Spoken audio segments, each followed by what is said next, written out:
नमस्कार.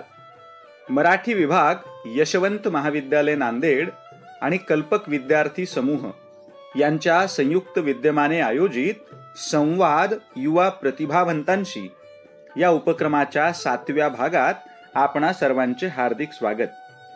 तरुण पिढीच्या प्रतिनिधींनी आपल्या लेखनाच्या प्रेरणा आणि धारणा याबद्दल नव्याने लिहू पाहणाऱ्या तरुणाईसोबत मनमोकळे हितगुज करावे अशी या उपक्रमामागील कल्पना आहे. तरुण साहित्यिक काय लिहितात, वाचतात अथवा विचार करतात हे नेहमीच महत्त्वाचे असते.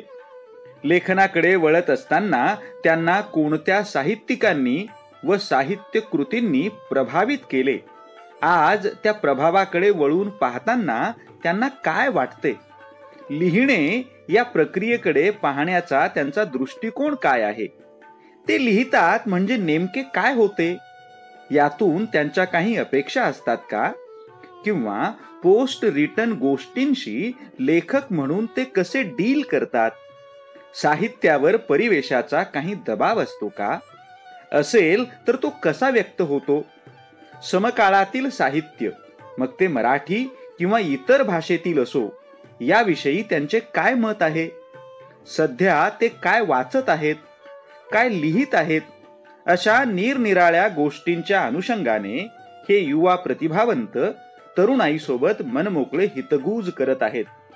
रवी कोरडे, वीरा राठोड, राहुल कोसंबी, सुशील कुमार शिंदे, नवनाथ गोरे, प्रसाद कुमठेकर या 6 साहित्यिकांच्या संवादानंतर युवा संवाद मालिकेतील 7वे प्रतिभावंत आहेत संदीप शिवाजीराव जगदाळे, पैठण.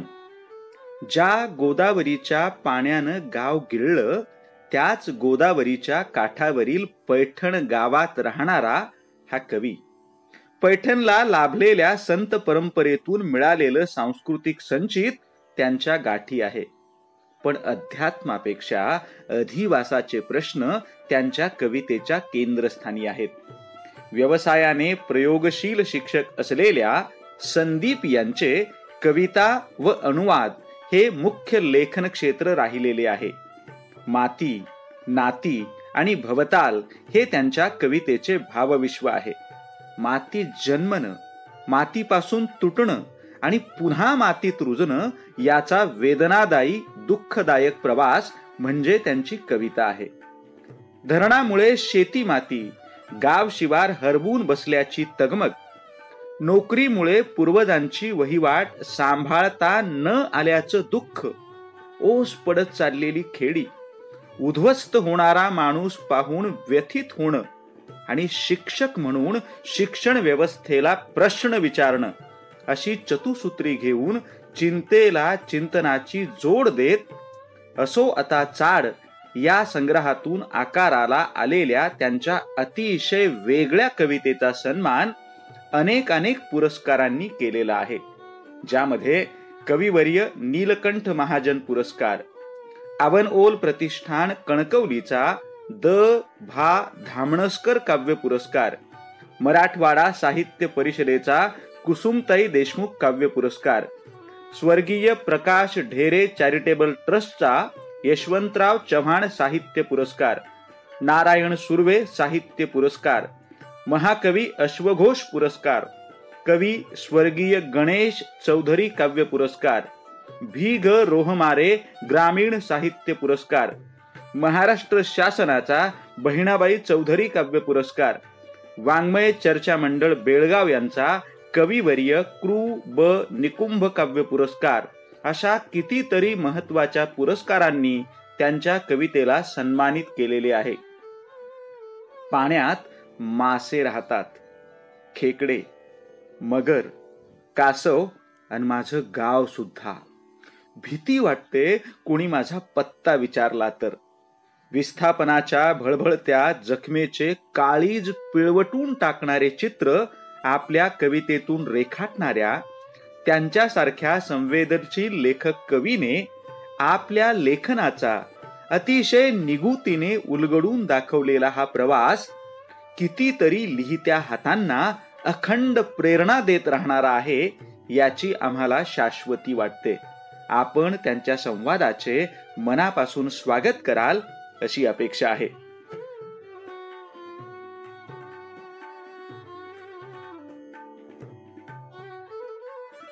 सर्वांना नमस्कार. मराठी विभाग यशवंत महाविद्यालय नांदेड, कल्पक विद्यार्थी समूह आणि माझे समकालीन कवी मित्र प्राध्यापक विश्वाधार देशमुख यांचा मी मनापासून आभारी आहे की त्यांनी या निमित्ताने मला आपल्या सर्वांसोबत बोलण्याची संधी दिली आहे. सगळ्यात आधी तर मी महाविद्यालयाचं, आमचे मित्र प्राध्यापक विश्वाधार देशमुख आणि या विद्यार्थी समूहाचं मनापासून अभिनंदन करू इच्छितो की मी साधारणतः स्वतः पाहतोय की मागच्या 1 वर्षापासून आपण आपल्या विद्यार्थ्यांसाठी वेगवेगळ्या माध्यमातून जे उपक्रम राबवत आहात ते अतिशय विलक्षण आणि महत्त्वाचे आहेत.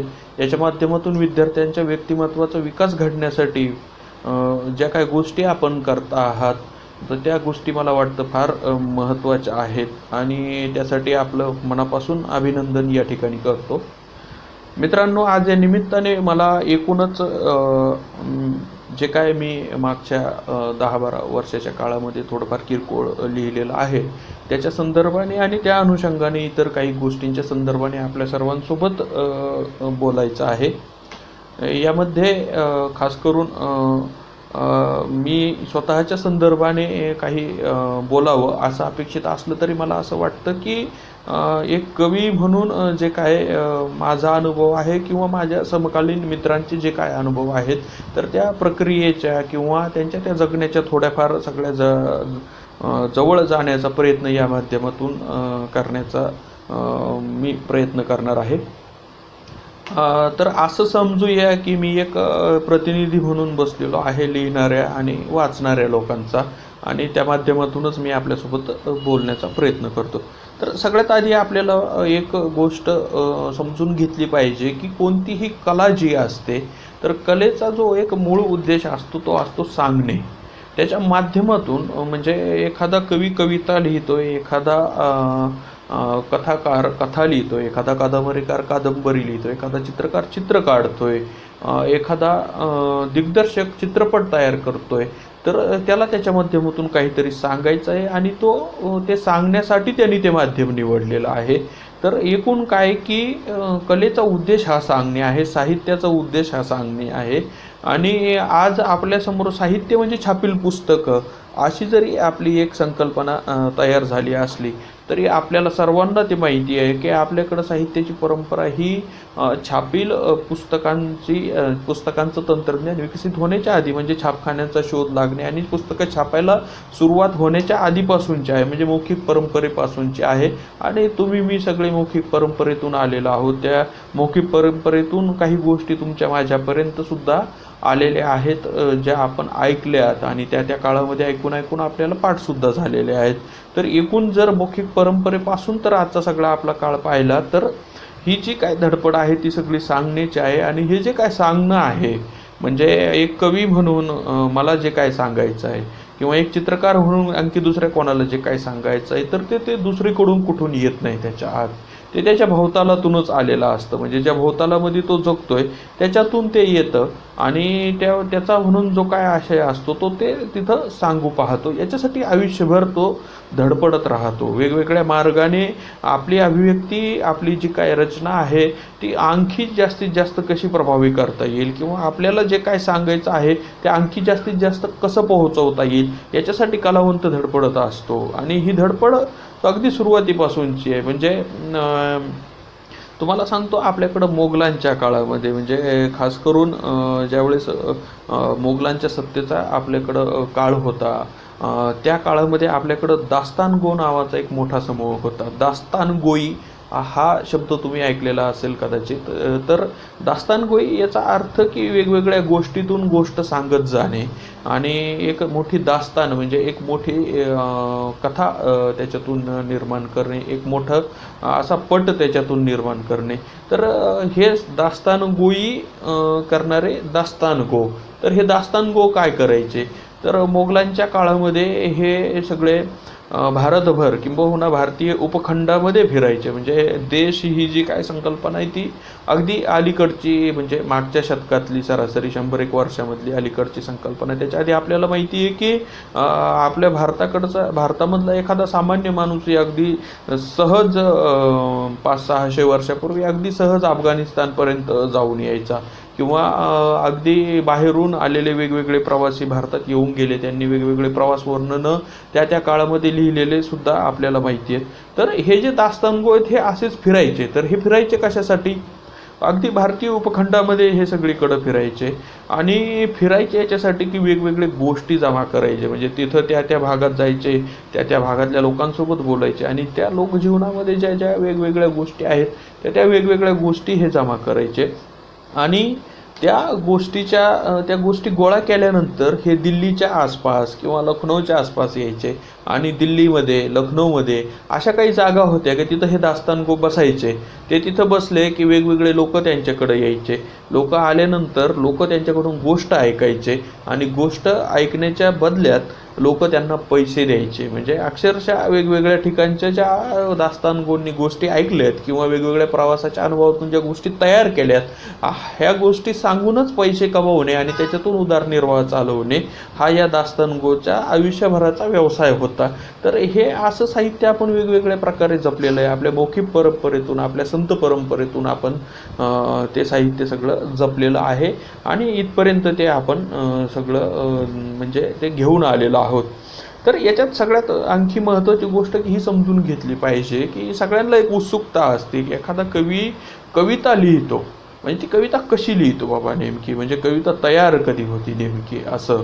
म्हणजे मला सुद्धा बऱ्याच जणांनी असं विचारतात, जे माझे ओळखीचे असणारे माझे मित्र आहेत परंतु साहित्यासोबत त्यांचा संबंध नाहीत, किंवा फार वाचणारे, अजिबातच वाचणारे नाही आहेत, की बाबा तुम्हाला कविता सुचती कशी, तुम्ही लिहिता कशी, वगैरे वगैरे. तर एक गोष्ट आपण लक्षात घेतली पाहिजे की एखादा कवी जेव्हा कविता लिहितो तर त्या प्रत्यक्षात ज्या वेळेस तो पेनाने कागदावर लिहितो तर त्याच क्षणाला ती कविता तयार झालेली असता असं अजिबात नाही. म्हणजे ती कलाकृती फक्त तेवढ्याच क्षणातून तयार होती असं अजिबात नाही. तर त्याच्यामागं फार मोठा काळ असतो. म्हणजे आजपर्यंत तो कवी जगलाय काय, त्याने काय विचार केलेला आहे, तो कोणती भाषा रोज ऐकतो, त्याच्या प्रदेशाचे म्हणून बोलीचे जे काय वैशिष्ट्य असतील ते त्याच्या कानावर पडलेले आहेत, त्याच्या बोलण्यातून सुद्धा ते जाणवून येतात. त्या बोलीचाच तो एक भाग आहे, ती बोली बोलणाराच तो माणूस आहे. आणि ह्या सगळ्याचं म्हणून तो ज्या भागामध्ये राहतो, दररोज ज्या भागामध्ये वावरतो, तिथलचं एकूण सामाजिक, राजकीय, सांस्कृतिक वातावरण काय, तर ह्या सगळ्या गोष्टींचा मागच्या 10-12 वर्षातला जो काय प्रभाव असतो, याच्यातून त्यांनी जे काय विचार केलेला असतो आणि त्याचे जे काय दृष्टिकोन असतात, तर त्या सगळ्याच्या माध्यमातून ते लिहितो. ते त्या एका क्षणाला, एक 10 मिनिटात, 20 मिनिटात, 2 दिवसात, 3 दिवसात, 1 महिन्यात, जे काय दिवसात त्यांनी कविता पूर्ण केली असेल तर तेवढ्याच कविता पूर्ण करण्याचा काळ म्हणजे त्याच्या निर्मितीचा काळ नसतो. तर तो जो काय दररोज जगत असतो तो सुद्धा त्याच्या निर्मितीचा किंवा त्याच्या निर्मितीच्या आसपास असणारा हा सगळा काळ असतो. हे सुद्धा त्याच्या निर्मितीचे क्षणच असतात असं मला वाटतं. तर या ठिकाणी या सगळ्या अंगाने वेगवेगळ्या पद्धतीनं मी तुमच्यासोबत बोलण्याचा प्रयत्न करणार आहे.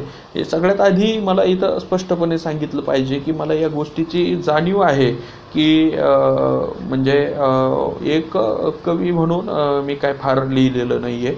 मागच्या 10-12 वर्षाच्या काय किरकोळ कविता मी लिहिल्यात, तर त्याच्या बळावरच मी इथं तुमच्यासोबत बोलतो. त्याच्यामुळं माझ्या बोलण्यालाही बऱ्याच मर्यादा आहेत. कारण एखाद्या कलावंताच्या आयुष्यामध्ये 10-12 वर्षाचा त्याचा काळ हा अगदी म्हणजे उमेदवारी करण्याचाच काळ असतो. त्या अर्थाने मी उमेदवारच आहे. म्हणजे असं समजूया की नवशिका ज्याला आपण म्हणतो, नव्यानंच शिकायला लागलाय बाबा असा आहे. आणि त्यामुळे माझ्या बोलण्यालाही बऱ्याच मर्यादा आहेत. तर त्या अर्थाने तुम्ही ते सगळं समजून घ्यावं.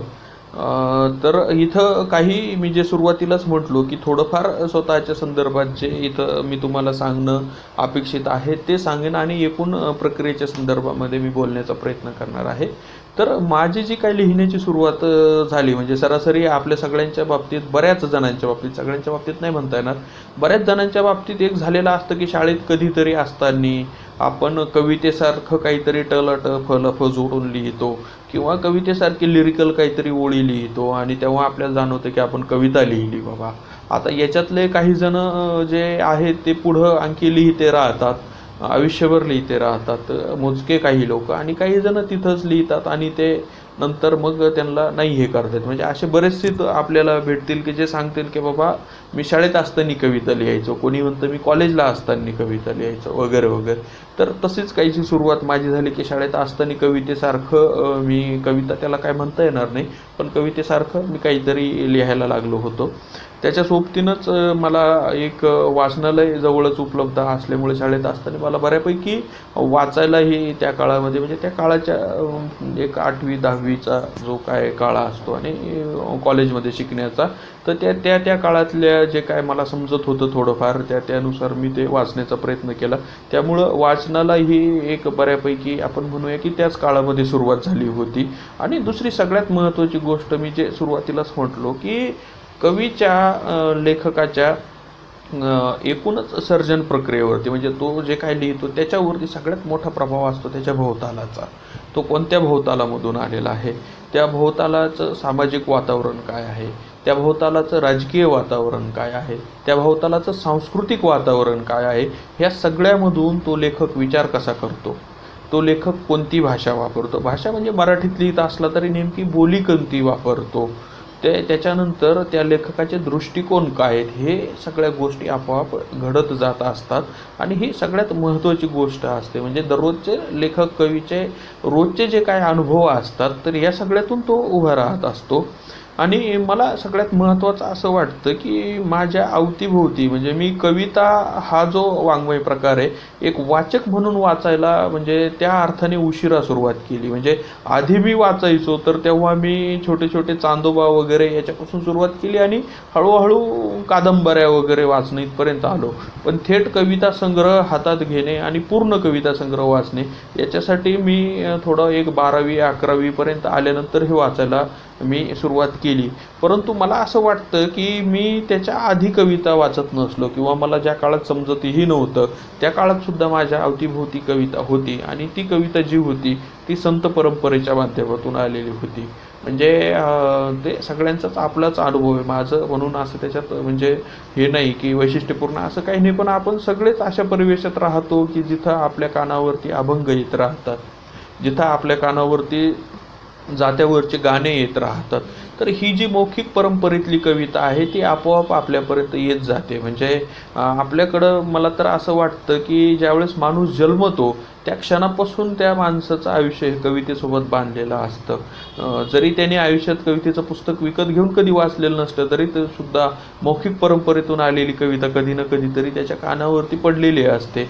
आणि हे सगळं माझ्या बाबतीत झालं. याशिवाय मी अशा एका परिवेशात म्हणजे सगळं माझं आयुष्य गेलं की जिथं वारकरी संप्रदायाचा एक मोठा प्रभाव आहे. आणि वारकरी संप्रदायाच्या माध्यमातून जो एक आपण म्हणतो की मानवतावादी विचार जो आहे तो हळूहळू एक रुजत गेला, ते मनाला पटत गेला. आणि सगळं आपलं जे काय संतांचं साहित्य आहे जे माणसाची शोषणापासून मुक्ती झाली पाहिजे आणि माणसाला अधिकाधिक चांगलं आयुष्य जगता आलं पाहिजे बाबा, याच्यासाठी आपल्या संतांनी आयुष्यभर खस्ता खाऊन जे काय लिहिलं आहे ते कायमच माझ्या आजूबाजूला होतं.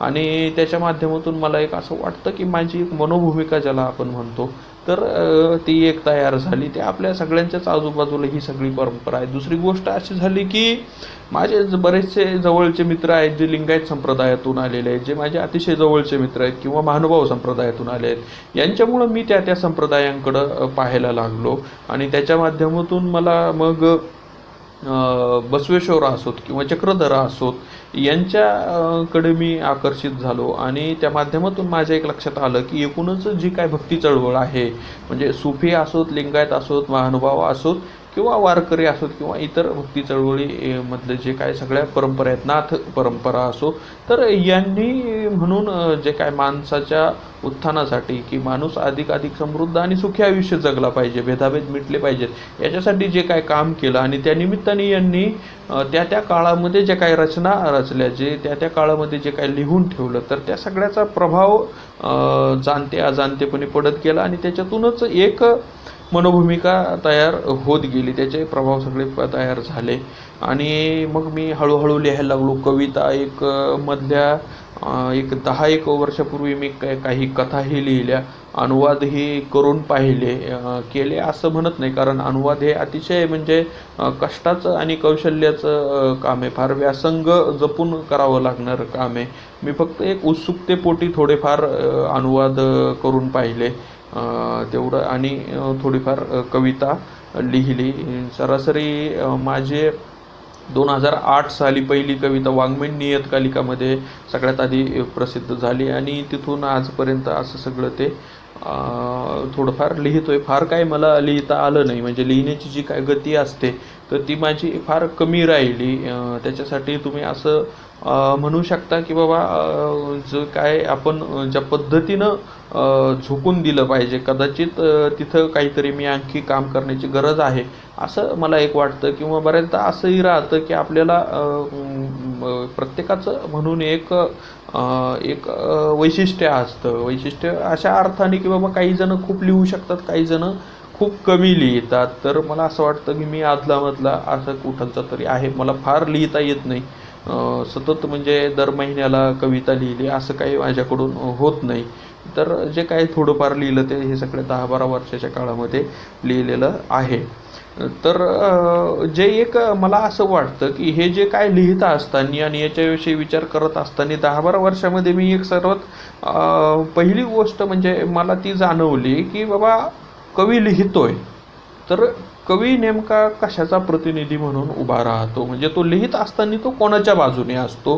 तर एक लक्षात घेतलं पाहिजे की आपण समाजामध्ये ज्या समाजात वावरतो, ज्या भोवतालामध्ये वावरतो, तर त्या भोवतालाची म्हणून एक मूल्यव्यवस्था असते जी आपण सगळ्या माणसांनीच ती तयार केलेली. ती काय म्हणजे आपल्याकडं वर थोपवण्यात आलेली नाही, परंतु आपल्याला अधिकाधिक चांगलं, सुखी आणि समृद्ध पद्धतीनं जगता यावं. आपल्यातला मानवभाव जो आहे, एकमेकाविषयीचा आदरभाव जो आहे तो टिकून राहायला पाहिजे. आपल्यातलं म्हणजे जो एक बंधुभाव असतो तो टिकून राहायला पाहिजे. त्याच्यासाठी आपण एक मूल्यव्यवस्था तयार केलेली असते. आणि मला असं वाटतं की कवी किंवा लेखक किंवा कोणताही कलावंत हा त्या मूल्यव्यवस्थेच्या बाजूने उभा असतो, आणि त्याचं म्हणणं असतं की बाबा आपण आपले मूल्य जपले पाहिजे, ते मूल्यांची अवहेलना करू नयेत किंवा हे मूल्य आपण तोडण्याचा प्रयत्न करू नये. आणि हे सगळं तो सातत्यानं याच्यातून मांडत असतो. आणि त्याला जोडून जो एक भाग असतो तो त्याच्या अनुभवाचा भाग असतो. म्हणजे तो नेमके काय अनुभव घेतो, म्हणजे माझ्या बाबतीत म्हणतात तर जे सरासरी 1950 नंतर, म्हणजे भारताला स्वातंत्र्य मिळाल्यानंतर 1947 नंतर आपल्याकडं मोठ्या प्रमाणात मोठमोठ्या नद्यांवरती धरणं बांधायला सुरुवात झाली. तसंच एक धरण गोदावरी नदीवरती पैठणजवळ बांधण्यात आलं, जायकवाडी प्रकल्प, जो आपल्याला सगळ्यांना माहिती आहे.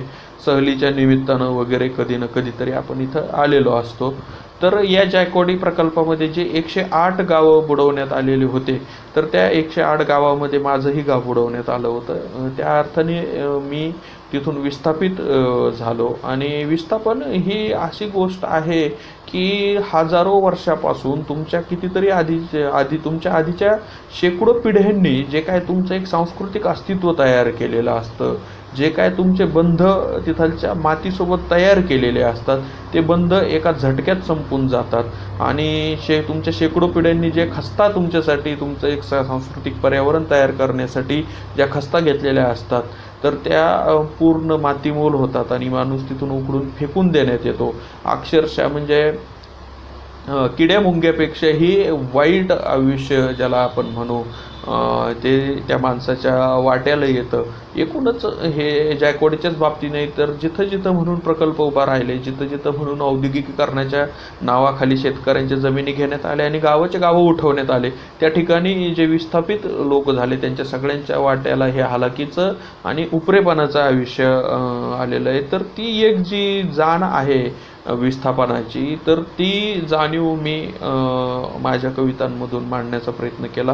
त्याच्यासोबतच माझ्या भोवताला जे आपण सर्वजणच कृषी जनसंस्कृतीतून येतो, म्हणजे शेती करणाऱ्या अशा एका ग्रामव्यवस्थेमधून आपण येतो. तर ह्या ज्या ग्रामव्यवस्थेची जी काय पडझड आपण अनुभवतोय सातत्यानं, आपण जे म्हणतो की बाबा शेतकरी हा कधी फायद्यात राहणार, म्हणजे याचा अर्थ काय की शेतकरी दिवसेंदिवस तोट्यात चाललेला आहे.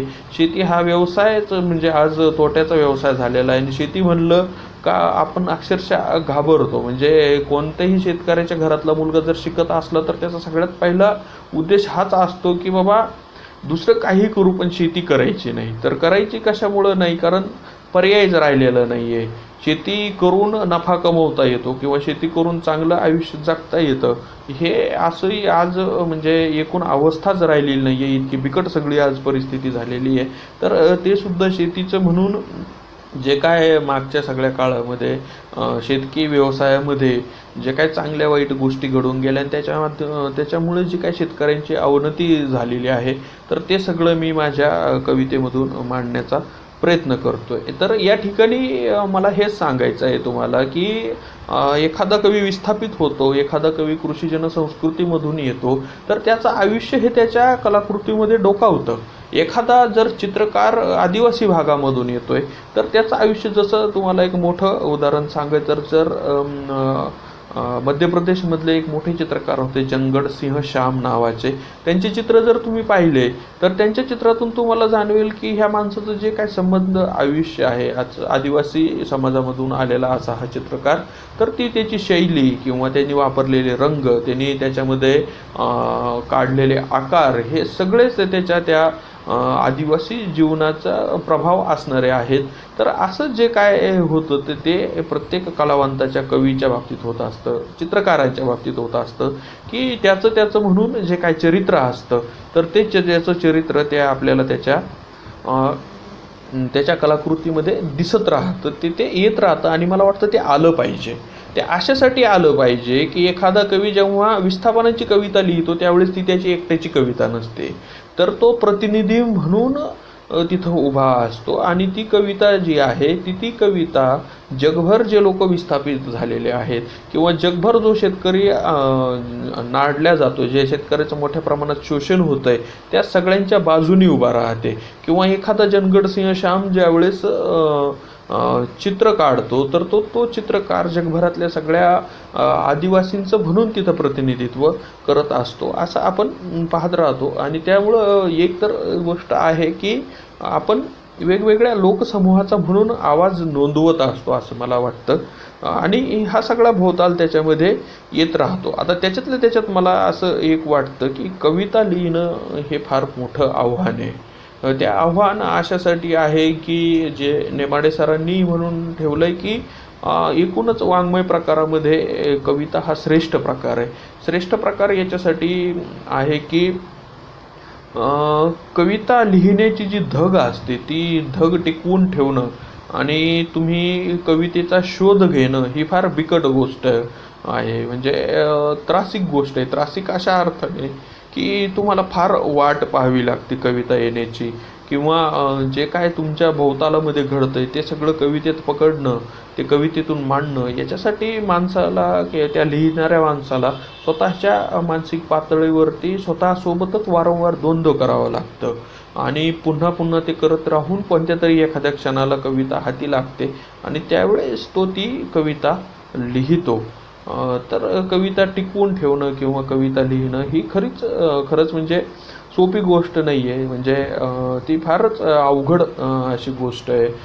त्याच्यामुळं मला ते बऱ्याचदा असं वाटतं की कवीकडं जे रोमॅन्टिक पद्धतीनं पाहण्यात येतं, म्हणजे कवी म्हणजे काय झब्बा, शबनम वगैरे वगैरे, किंवा कवी म्हणजे काहीतरी ते रोमॅन्टिक पद्धतीच्या ओळीसुद्धा कवीच्या पद्धतीनं कवीसाठी म्हणल्या जातात. तर मला वाटतं हे फार वरवरच्या आकलनातून आलेलं आहे. कविता हा प्रकार काही अंशी रोमॅन्टिक आहे, परंतु त्याच्यापेक्षा तो जास्त वास्तव प्रकार आहे. तो आपण असं म्हणूया की त्याला तुम्ही रोमॅन्टिक ह्या अर्थाने की त्याला तुम्ही फार जे आपण कवितेकडं पाहतो भाषेच्या पातळीच्या पलीकडं आपण कवितेकडं पाहत नाही, त्याच्यामुळं कदाचित आपण त्याला रोमॅन्टिक म्हणतो. परंतु जर कवी जी खास करून मागच्या 40-50 वर्षामध्ये कविता लिहिण्यात आली आणि त्यापूर्वी आपल्या एकूणच संत परंपरेमध्ये जी कविता लिहिण्यात आली होती भक्ती परंपरेमध्ये, म्हणजे थेट ज्ञानेश्वर माऊलींपासून तर एकनाथ महाराजांपर्यंत, तर तुकाराम महाराज, एकनाथ महाराज हे सगळं, तर ही जी काय कविता लिहिण्यात आली आणि मागच्या 50-60 वर्षात लिहिण्यात आलेली मराठीमधली 1960 नंतर लिहिण्यात आलेली कविता, हे जर तुम्ही कविता जर पाहिली तर तुम्हाला जाणवेल की या कविता ह्या त्या त्या काळाच्या दस्तावेज आहेत. त्या काळाचं म्हणून जे काय बरं वाईट घडलेलं आहे ते अतिशय पोट तिडकीनं त्या काळातल्या महत्त्वाच्या कवींना मांडण्याचा प्रयत्न केलेला आहे. तर मग त्याच्यामुळे ही फक्त रोमॅन्टिक गोष्ट नाही आहे, तर वास्तवाला थेट भिडणारी, वास्तवाविषयी परखडपणे बोलणारी आणि अतिशय मानसिक द्वंद्व सोसत कवीनं लिहिलेली अशी ही रचना आहेत असं मला एक वाटतं. आणि याच्यात आणखी एक म्हणजे लेखन प्रक्रियेच्या संदर्भात बोलतोय, त्यामुळं की बऱ्याचदा असं होतं, म्हणजे एक काळ कवीच्या बाबतीत असा येतो की कवीची कोंडी होते. कोंडी अशा अर्थाने की त्याला नवीन ओळ सुचत नाही, नवीन शब्द त्याला सापडत नाही, पुढं कविता लिहिता येईल की नाही हा आत्मविश्वास त्या कवीमध्ये राहत नाही. आणि असा काळ हा कवीसाठी मला वाटतं असा काळ हा अतिशय बिकट काळ असतो. म्हणजे या काळातून मी सुद्धा गेलो आहे की 2-2 वर्ष कविता लिहून झालेली नाही आणि कविता सुचना, आपल्याला आयुष्यात पुन्हा कविता लिहिता येईल की नाही याची सुद्धा खात्री वाटत नाही आणि सगळीकडून कोंडी होत राहते. कवी कवितेचा शोध घेतो, कवितेविषयी विचार करतो, कवितेच्या काही सापडतंय का हे पाहत राहतो, पण अक्षरशः 2-2, 3-3 वर्ष काही हाती लागत नाही. तर या काळामध्ये जी एक अस्वस्थता असते तर ती अस्वस्थता आपण म्हणूया की म्हणजे मानसिक पातळीवरती फार त्रास देणारी असते. कारण आपल्याकडं जी एक निर्मितीची म्हणून जी काय गोष्ट होती, जी आपण सर्जनशीलता जी होती ती आपल्याकडून हिरावली गेली काय, आणि आता आपल्याला जे काय सांगायचं ते आपण कसं सांगायचं जर कविताच आपल्याकडून लिहून होत नाही आहे तर असे सगळे पेच निर्माण होतात. आणि ही कोंडीत एकदा जर कवी सापडला तर त्याच्यातून निघणं फार अवघड होऊन जातं आणि स्वतःसोबत पुन्हा द्वंद्व करत बरेचसे कवी किंवा कलावंत याच्यातून निघतात आणि पुन्हा नव्यानं लिहू लागतात. तर अशा वेगवेगळ्या अनुभवातून कितीतरी कलावंत तुम्हाला इथं गेलेले दिसून येतील. तर अशा सगळ्या प्रकारे वेगवेगळ्या माध्यमातून कवी घडत जातो आणि तो तुमच्या आमच्यासारखा 4 चौघांसारखाच असतो. कवी हा इतर समाजापेक्षा कोणीतरी वेगळा आहे असं अजिबातच नाही. हे म्हणजे जे आपल्याकडं एक हे झालेलं आहे की बाबा हा कवी आहे, हा चित्रकार आहे, हा लेखक आहे, म्हणजे हा 100 जणांपेक्षा वेगळा काहीतरी, तर असं अजिबातच काही नसतं. मला असं वाटतं की त्याच्यामध्ये एकच गोष्ट आहे की तो जे काय अनुभवतो ते त्याला लिहिता येतं, त्याच पातळीवरती तो थोडाफार वेगळा होतो इतरांपेक्षा. बाकी तो इतरांइतकाच सामान्य असतो आणि इतरांच्या आयुष्यामध्ये जी काय ससे होलपट असते, रोजच्या चिंता असतात, रोजची धावपळ असते, तीच त्याच्याही आयुष्यामध्ये असते आणि तसाच तो विचारही करत राहतो. आणि इतरांच्या आयुष्यामध्ये जे लहान मोठे राग लोभ असतात तेही त्याच्या आयुष्यामध्ये असते. त्यामुळे त्याला आपण वेगळं काहीतरी एलियनसारखं जे समजत असतो, ज्यांचा खास करून वाचण्यासोबत फार संबंध आलेला नसतो आणि लांबून त्यांनी या गोष्टींविषयी ऐकलेलं असतं, तर तसं अजिबातच असं काही आहे असं मला वाटत नाही. तर मग आता गंमत अशी आहे की कवी लिहितो, चित्रकार चित्र काढतो, एखादा कादंबरीकार कादंबरी लिहितो, तर मग तो का लिहितो? म्हणजे मी जर कविता लिहितोय तर मी का लिहितो? तर मला असं वाटतं की जे आपण सुरुवातीपासून पाहिलं, म्हणजे अगदी आपण 4थीच्या आपल्या इतिहासाच्या पुस्तकात सुद्धा संतांचं कार्य जे काय ते शिकलोय की बाबा यांनी त्या काळाच्या परिस्थितीमध्ये हस्तक्षेप केलेला आहे आणि त्या हस्तक्षेपाचं साधन म्हणून त्यांनी कवितेचा वापर केलेला आहे. तर कवी काय करतो? तर कवी हस्तक्षेप करत असतो. हस्तक्षेप करतो म्हणजे काय करतो की जर माझ्या काळामध्ये, ज्या काळात मी वावरतोय, ज्या भोवतालात मी वावरतोय, ज्या प्रदेशातमध्ये मी वावरतोय, याच्यामध्ये जर सामान्य माणसाची अडवणूक होते तर माझं काम आहे की मी त्या सामान्य माणसाच्या बाजूने उभं राहिलो पाहिजे. तर मी उभं राहणार म्हणजे मी काय करणार? तर मी कवी आहे, मला भाषा येते, किंवा मी चित्रकार आहे, मला चित्र काढता येतं, मी दिग्दर्शक आहे, मला सिनेमा तयार करता येतो, तर मी माझ्या कलाकृतीच्या माध्यमातून त्या माणसाचं दुःख सांगणार आणि त्या माणसाचं नेमकं बाबा हित आपल्याला कसं साधता येईल याचा मी विचार करणार आणि त्याच्यासाठी मी अधिक जागरूकता निर्माण करण्याचा प्रयत्न करणार. तर याला आपण म्हणजे सामान्य आणि ढोबळ अर्थाने म्हणूया की हस्तक्षेप करणे. कवी लिहितो तर तो हस्तक्षेप असतो आणि तो जी एक आपण म्हणूया की जी एक सत्ता असते जी सामान्य माणसाचं शोषण करण्याचा प्रयत्न करते त्या सत्तेच्या विरोधात उभा राहतो आणि सामान्य माणसाच्या बाजूने उभा राहतो आणि ह्या बाजूने बोलत राहतो. तर बरेच जण असं म्हणतात की मग कवितेतून खरंच काही हस्तक्षेप साधतो का? तर साधतो.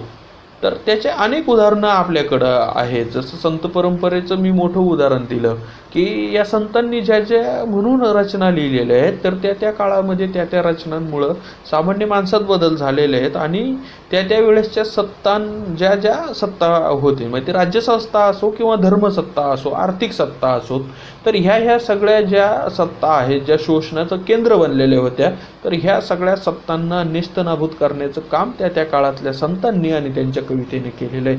अगदी अलीकडच्या काळातही आपण पाहतो की अगदी वर्षभरापूर्वी मला वाटतं की फैज जे फार मोठे उर्दूमधले कवी होते तर फैज यांच्या कवितेची सुद्धा फार मोठी चर्चा झाली आणि तरुणांमध्ये फैज यांची कविता पुन्हा वाचल्या जाऊ लागली. तरुणांना त्या कवितेपासून प्रेरणा मिळू लागली. याचा अर्थ काय की कवितेचा प्रभाव आजसुद्धा फार मोठ्या प्रमाणामध्ये टिकून आहे. आता हे जे आहे तर गोष्ट अशी आहे की माझ्या आजूबाजूला जे घडतंय सगळं ते मला सगळंच सांगता येतं का हा मुद्दा आहे. तर मला असं वाटतं की खूपदा असं होतं की आपण पूर्ण ताकद लावतो आपली विचार करण्याची चिंतन करण्याची भाषेत मांडण्याची पूर्ण क्षमता आपण लावतो लिहिण्याचा प्रयत्न करतो पण लिहून झाल्यानंतर लक्षात येतं की काहीतरी राहून गेलंय काहीतरी आपल्या हातातून निसटलंय आणि आपल्याला आणखी पुन्हा सांगितलं पाहिजे. त्याच्यासाठी कवी पुन्हा लिहितो, कादंबरीकार पुन्हा कादंबरी लिहितो, कथालेखक हा कथाकार पुन्हा कथा लिहितो. परिस्थिती बदलत जाते, ते बदललेली परिस्थिती त्याला पुन्हा सांगावी लागते. तर मला असं एक वाटतं की बाबा हे जे काय आख्यान आहे तर हे चालणारं म्हणजे हे अविरत असं चालणार आहे. एकाच कवितेतून सांगून होत आहे असं अजिबात होत नाही. आणि बऱ्याचशा गोष्टी अशा असतात की ज्या तुमच्या मनामध्ये तुम्हाला बऱ्यापैकी स्पष्ट असतात की हे असं आहे ना आपल्याला असं लिहिलं पाहिजे इथपर्यंत गेलं पाहिजे. पण बऱ्याचदा असं होतं की ज्यावेळेस तुम्ही लिहिता त्यावेळेस ते तितकं येत नाही, तितकी बऱ्याचदा भाषा सापडत नाही किंवा लिहायला जाता एका बाजूने दुसरंच तुमच्या हाताशी लागतं. तर असं काहीतरी होतं. त्याच्यामुळं मला असं वाटतं की एखाद्या कवीला त्याच्या 1-2 कवितेतून एखाद्या कवितेतून किंवा 5-50 कवितेतून त्याचं सांगणं पूर्ण होऊन जाईल असं होत नसतं. तर हे जे सांगणं आहे त्याचं तर हे निरंतर चालू असतं आणि त्याच्यासाठी तो कवितेकडं पुन्हा पुन्हा जात राहतो. हे आणि ह्या सगळ्या गोष्टींसोबतच मला असं आणखी एक गोष्ट जाणवत राहते की एक बाजू राहते कलावंताच्या बाबतीत की आज जरी समजा मी कविता लिहिली आणि एखादी गोष्ट मी आज जर सांगितली तर कदाचित 2 वर्ष मी असं गृहीत धरू की मी काहीच लिहिलं नाही, परंतु 2 वर्षामध्ये असं काहीतरी घडून जातं किंवा मी असं नव्याने काहीतरी त्या लिहिणाऱ्याला असं वाटतं की ही गोष्ट आपल्याला आणखी पुढं जाऊन लिहिली पाहिजे. हे असं सांगून झालंय हे पुन्हा असं सांगितलं पाहिजे म्हणजे सांगायचं राहून गेलंय आणि मी पुन्हा कवितेकडं येतो, पुन्हा कविता लिहितो. एखादा चित्रकार चित्राकडं येतो, पुन्हा चित्र काढतो. तर हे जे आहे तर ही जी सांगण्याची प्रक्रिया आहे तर ती एकाच कलाकृतीतून एखाद्याच रचनेतून पूर्ण होत नाही. तर मला वाटतं ही त्या पूर्ण कलावंताच्या आयुष्यावर अविरत चालणारी अशी ही सगळी प्रक्रिया आहे. हे तर ह्या सगळ्यामध्ये आणखी एक आहे की एखादा कवी जो आहे म्हणजे माझ्या बाबतीत सांगायचं तर मी लिहिण्याच्या बाबतीत फार मंदगतीनं लिहिणारा माणूस आहे. म्हणजे मला फार कविता लिहिता आल्या नाहीत किंवा कथा तर मी थोड्याफार लिहिण्या आणि थांबलो. अनुवादाच्या याच्यात थोडेफार प्रयत्न केले, पण अनुवादक म्हणून जो काय व्यासंग असतो किंवा जी जाण असते तिथपर्यंत मी त्याला पोहोचू शकलो नाही असं मला वाटतं. आणि ते भाषा जाणून घेण्याच्या पातळीवर मी ते एक स्वतःच्या पातळीवर करून पाहिले आणि थांबलो. तर हे जे असतं हे सगळं असं असलं तरीसुद्धा दुसऱ्या बाजूला एक असतं की तुम्ही स्वतःचं फक्त लिहितच नसता, तर आपल्या आजूबाजूला आपल्या आधी जे काय लिहिलं गेलं ते आपण वाचतसुद्धा असतो. हे तर ती एक गोष्ट आहे की लिहिण्याच्या बाबतीत मला नीट शिस्त जरी पाळता आली नसली आणि मी मंदगतीने लिहित असलो तरी मी वाचण्याच्या बाबतीत थोडीफार शिस्त आजपर्यंत म्हणजे मागच्या सरासरी एक 20 वर्षात मी ती शिस्त पाळण्याचा प्रयत्न केलेला आहे. आणि त्याच्यामध्ये मग मराठी भाषा असेल, हिंदी असेल, इंग्रजी असेल, तर हे सगळं असं वाचण्याचा आणि ते सगळं समजून घेण्याचा प्रयत्न केलेला आहे. आणि मला एक गोष्ट ही जाणवते की एक आपण समजून घेतलं पाहिजे की खास करून मराठी साहित्याच्या संदर्भामध्ये की मागच्या 50-60 वर्षामध्ये मराठीमध्ये म्हणजे ज्याला आपण साठोत्तरी म्हणजे 1960 नंतर मराठीमध्ये साठोत्तरी पिढी म्हणजे 1960ची एक कवी लेखकांची अशी पिढी उभा राहिली की त्यांनी मराठी साहित्याच्या प्रवाहाला एक नवीन दिशा दिली. आणि त्या पिढीपासून तर आजपर्यंत जे मराठीमध्ये लिहिलं गेलेलं आहे आधुनिक काळामध्ये, तर हे साहित्य मला असं वाटतं की सामान्य माणसाच्या अतिशय जवळजवळ जाणारं, सामान्य माणसाचे प्रश्न मांडणारं असं हे साहित्य आहे. त्याच्यानंतर जे आणखी मराठीनंतर मी सगळ्यात जास्त जे वाचतो ते हिंदी वाचतो. तर हिंदी साहित्याची स्वतःची अशी एक मोठी परंपरा आहे. आणि हिंदीचं दुसरं असं एक वैशिष्ट्य आहे की हिंदी ही भारतभर बोलल्या जाणारी भाषा आहे. त्यामुळे भारतभरातल्या वेगवेगळ्या भागातून वेगवेगळा आशय घेऊन, वेगवेगळा परिवेश घेऊन आलेले लोक त्या भाषेमध्ये लिहित असतात. त्यामुळे हिंदी साहित्यातून आपल्याला मोठ्या प्रमाणात आपण असं समजूया की भारताचं म्हणून जे काय एक अस्तित्व आहे, भारत म्हणून नेमकं काय आहे हे जर आपल्याला समजून घ्यायचं असेल तर आपण हिंदी वाचलं पाहिजे. आणि त्याच्या माध्यमातून आपल्याला म्हणजे ते अधिक समजू शकतं. हे म्हणजे अगदी तुम्ही पाहतांतवर थेट जम्मू काश्मीरपासून, श्रीनगरपासून तर आपल्याकडे हैदराबादपर्यंत अगदी दक्षिणेतल्या सुद्धा काही भागामध्ये सातत्याने हिंदीत लिहिणारे आणि त्या भागातून आलेले लेखक तुम्हाला दिसतील. तर लेखक दिसतील, कवी दिसतील. तर त्याच्या माध्यमातून आपल्याला फार वेगवेगळ्या प्रकारे ते साहित्य समजून घेत असतानाच भारत समजून घेता येतो. त्या ठिकाणचं जे काय लोकसंस्कृती आहेत त्या समजून घेता येतात. तर त्याच्यासाठी आपण हिंदी वाचलं पाहिजे जास्तीत जास्त आणि ते समजून घेतलं पाहिजे असं मला वाटतं. आणि एक ठीक आहे, आपण म्हणजे लिहू शकत नसलो तरी एक वाचक म्हणून आपण आपल्या वाचनाचा व्यासंग हा जास्तीत जास्त जपला पाहिजे असं मला वाटतं. आणि बहुश्रुतपणे जपला पाहिजे. हे तो थोडाफार प्रयत्न मी करण्याचा प्रयत्न केला आहे. म्हणजे अलीकडच्या काळात थोडं वेगवेगळे चित्रपट पाहणे, जगभरात जे काय चांगले सिनेमे तयार करण्यात आलेले आहेत ते पाहणं असो किंवा वेगवेगळ्या चित्रकारांच्या संदर्भात, दृश्यकलेच्या संदर्भात वाचणं असो, इंटरनेटच्या माध्यमातून त्यांचे चित्र पाहणं असो, ते समजून घेणं असो, तर असे काही प्रयत्न मी केलेत. आणि मला असं वाटतं की त्याचा म्हणजे फायदा मला लिहिण्यासाठी तर होतोच, पण त्याचबरोबर आपली जी एक जीवनदृष्टी असते ती जीवनदृष्टी अधिक बळकट होण्यासाठी त्या सगळ्या गोष्टीचा फायदा असा होत राहतो. त्या अर्थाने वाचणं ही मला अतिशय महत्त्वाची गोष्ट वाटते.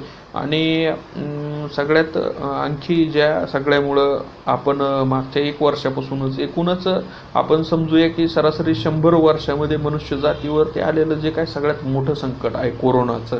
आणि त्या कोरोनाच्या संकटाच्या संदर्भात तर मला एक म्हणजे नव्यानं एक जाणीव झाली की म्हणजे स्वतःला एक मला जाणवलं की बऱ्याचदा जेव्हा समजा लॉकडाऊन सुरुवातीला लागलं मार्च 2020ला, त्यावेळेस सुरुवातीला बऱ्याच जणांचं असं म्हणणं होतं की आता हे जितके दिवस आहेत तितके दिवस वाचून आणखी काहीतरी लिहून होईल, एकांत ज्याला म्हणतो आपण, वेळ मिळेल दररोजच्या धावपळीतून, तुमच्या नोकरीच्या वगैरे धावपळी असतात, या सगळ्यातून वेळ मिळेल आणि आणखी काहीतरी करता येईल, नव्यानं लिहिता येईल. तर हे सुरुवातीला फार चांगलं वाटलं म्हणजे 8-15 दिवस. पण नंतर एक लक्षात आलं की जर दररोजचे व्याप नसतील तर आपण फार काही लिहू शकत नाही. कारण आपल्या लिहिण्याचे जे काय फोर्स असतात, जे आपल्याला लिहितं ठेवतात, जे विचार करू ठेवतात आणि जे काय आपली निर्मिती असते त्या निर्मितीच्या केंद्राच्या आसपास ठेवतात, तर ते तुमच्यावर रोज जे अनुभव आदळत असतात, म्हणजे तुम्ही समाजामध्ये वावरत असताना, तुम्ही तुमच्या कामाच्या ठिकाणी वावरत असताना तुम्हाला जे वेगवेगळे अनुभव येतात त्या अनुभवातूनच तुमची निर्मिती होत राहते.